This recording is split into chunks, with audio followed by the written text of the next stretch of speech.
Милиарди за автопати, милиарди за хидроцентрали. Во последната година од мандатот власта еден по еден склучува договори за мегапроекти кои креат многу контроверзи.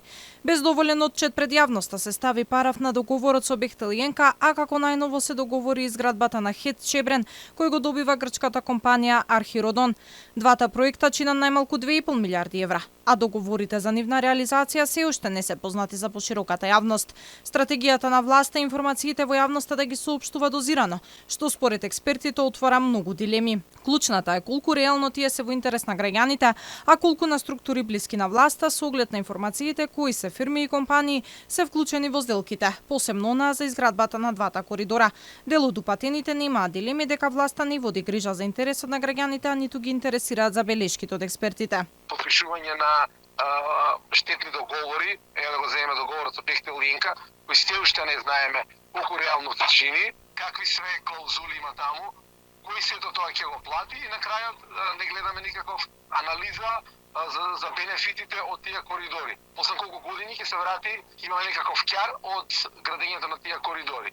Дополнително и за градењето на Чебрен и Галиште. Што значи дека апсолутно ни ги интересира само сопствениот економски интерес. Договорите делуваат високо коруптивни и заради тоа не даваат воопшто нити експертската јавност да ги види. Според Пекевски, јавниот интерес е на второ место по агендата која има власта и тоа се гледа во целокупниот начин на носење одлуки по разни клучни прашања за државата.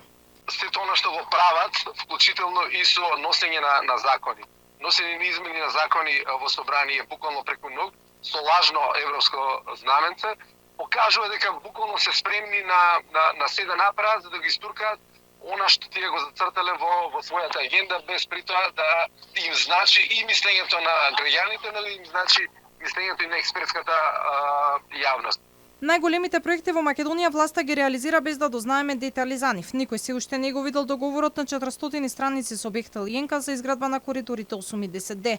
Допрва се одмотува клопчето и за условите во тендерот за изградба на ХЕЦ Чебрен, за кој експертите по енергетика веќе пресметаа дека ќе чини двојно поскап од проценките во стратегијата за развој на енергетиката. Дополнително нема одговор зошто власта се грижи овој проект да го додели на странски концесионер, а не да го гради државата. Со ова според експертската јавност власта прави двојна штета бидејќи државата и натаму ќе биде енергетски зависна.